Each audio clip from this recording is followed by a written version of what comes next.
Welcome back to BVarsity Live. Roger Blake is here, Executive Director of the State CIF. And we were talking during the break. We probably could have filmed that because we get into these discussions and it's such good stuff. But we'll try to recreate it here. I want to shift gears a little bit and talk about the upcoming state basketball playoffs that will begin Tuesday, right? All the section finals are this weekend, and then I thought it was Wednesday, actually. Wednesday. Yeah. Wednesday. Yep. Okay, Wednesday. And that will go for a couple of weeks, and then that'll end up at the Sleep Train Sleep Arena. Train. That's the word. Sleep Train this I wanted year. to say Arco. I didn't say Arco. Sleep Train Arena. I still say Arco. Lots of people I don't do. fall asleep. Yeah, in Yep. Sacramento. And Hey, don't worry about it after that. What are you guys going to do with the Golden One Center opening up? Do you know what you're doing next year? Just like we did, we're talking about for the wrestling championships, the RFP process and the bidding process.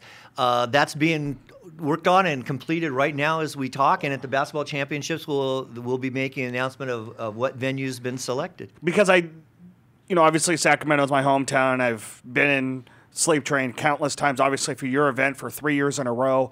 But Haas Pavilion, I mean, that's a very unique, good location on the campus of Cal, and I know parking could be kind of difficult. it was a lot there. different last year, but But it was a lot different. But the games too last year kind of vindicated it too, because there were a lot of great close games for you guys last year. So I mean, That's obviously the it'll be part kind of everybody, interesting for you. we had great atmosphere at Haas. It was fantastic.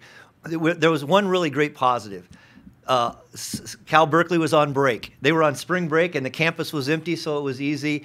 Cal Berkeley did not bid for the next 2-year cycle. They chose not to because our dates, they were in school. And as you know, if you've ever been to an event at Haas, when school is in session, It's a madhouse. Yeah, so they made decisions which was best fit for their student body and things. So. Well, then, Roger, can you let us know who did put a bid in? Is that something you can divulge? Oh, absolutely, because we've talked about it. There's been news articles about it. Because our process, we try to be as transparent as we can. The University of Southern California, USC, bid for the facility, Galen Center. for the chairman, Galen Center. San Diego State bid with their new facility. Well, it's not that new anymore. VA Arena, is that the right? I believe that's the correct name. yeah. And then the Sacramento Kings bid the Golden One Center. Really? Yes.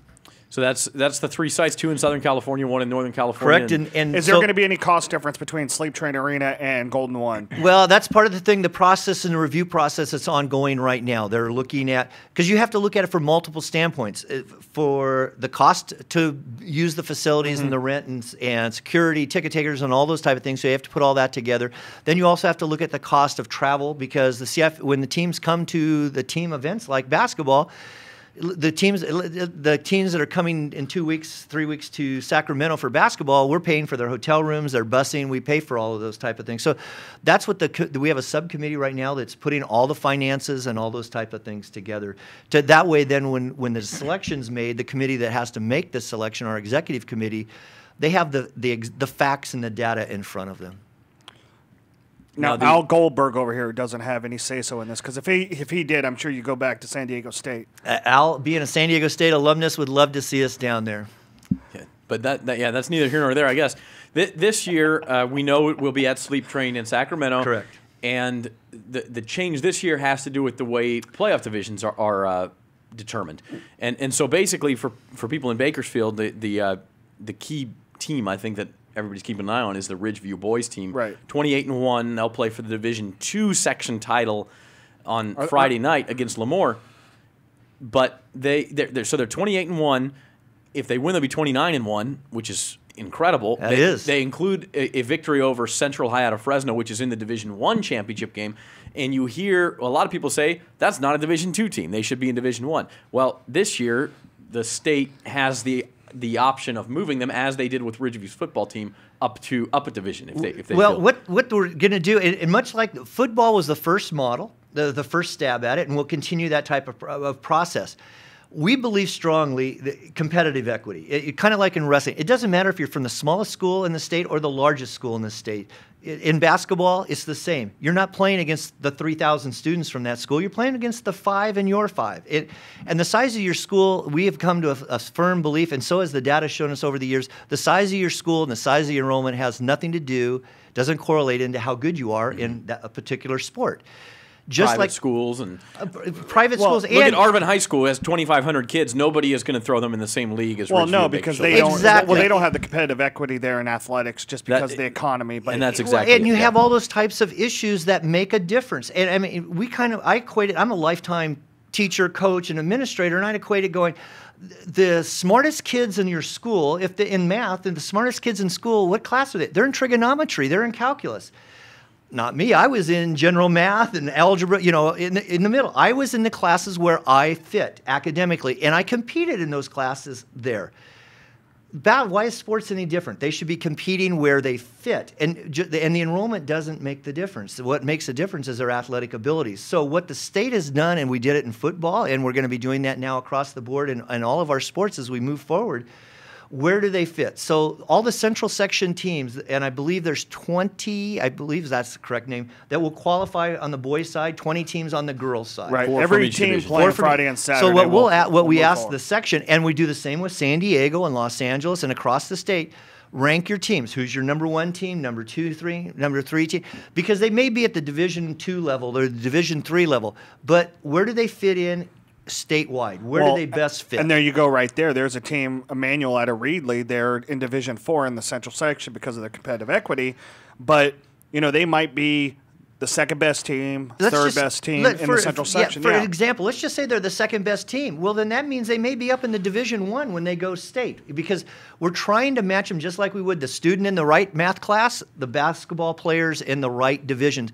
When we did that in football, we had 24 regional games. 20 of them were extremely competitive and close games. We had 4 that were blowouts, so we didn't get it perfect. I don't think we ever will, but that's our goal. And now we'll be taking that same attempt here at basketball. In some of our team sports, basketball really shows too, both on the boys' side and the girls' side.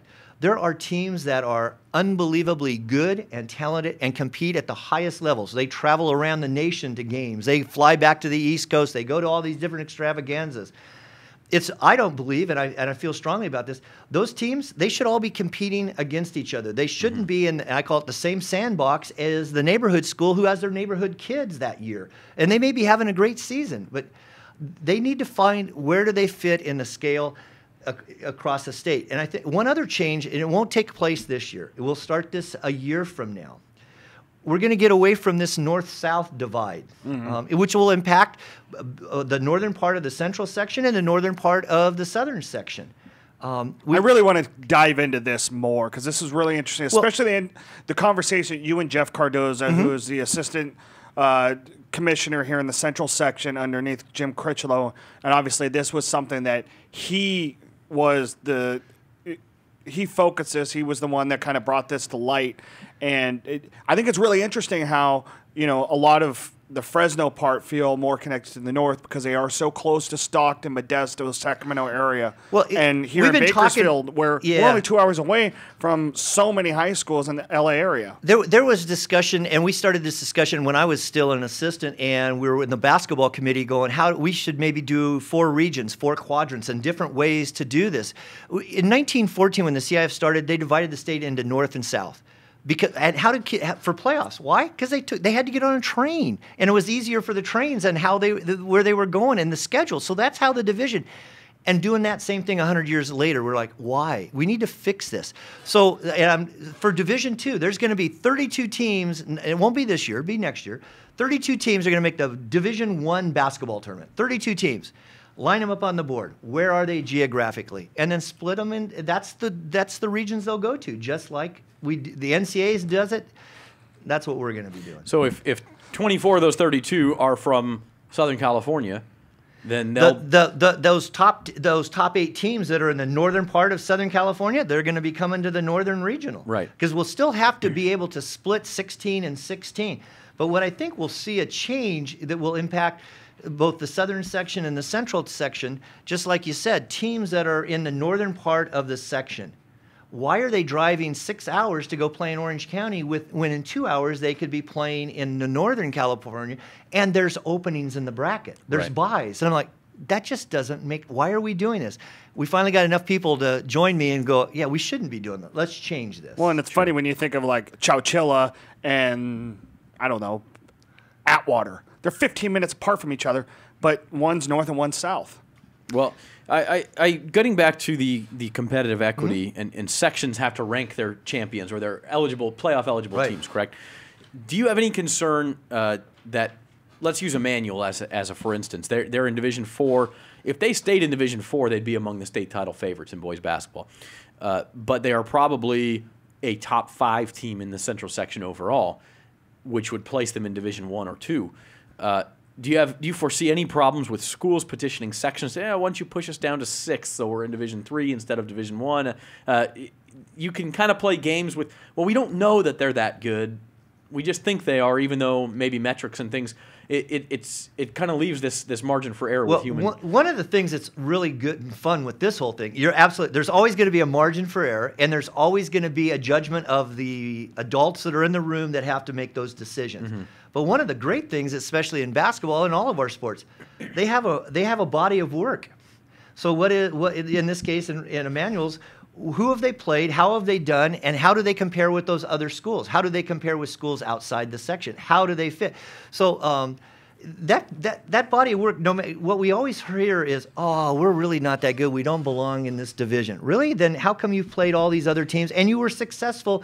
It's like, here's the thing I've said to coaches, because the only ones that ever moan and groan are the coaches of those teams. And then my answer is, then how come you went and played in this extravaganza and in this tournament and you were successful? Or you played one of the top teams in the state to a 5-point game. I think that shows that you're pretty good. So does that mean you have the ability to go in and do a reality check and say, Emmanuel's not number 8, they should be number 3? Well, that's what that committee will be charged with, because when that committee, the sections are going to come in and say, here's my my section teams 1 through 20 and how we think they should go. Now a committee's going to take all that information and go, okay, now where do we think it fits in the big picture, matching it with San Diego and Los Angeles and Southern and everyone else. Where do all these teams fit? So it's not just, in the past it's been you fit right in this block regardless of how good or weak you are. Now it's, we're going to put you into block, but let's put you into that block where you fit. So let's not be putting round holes into square blocks. Exactly. And the committee that has to do that, that's a challenge. Yeah, no doubt. Hey, we need to take another break. It's BVarsity Live. We got one more segment with Roger Blake. We'll have that right after this.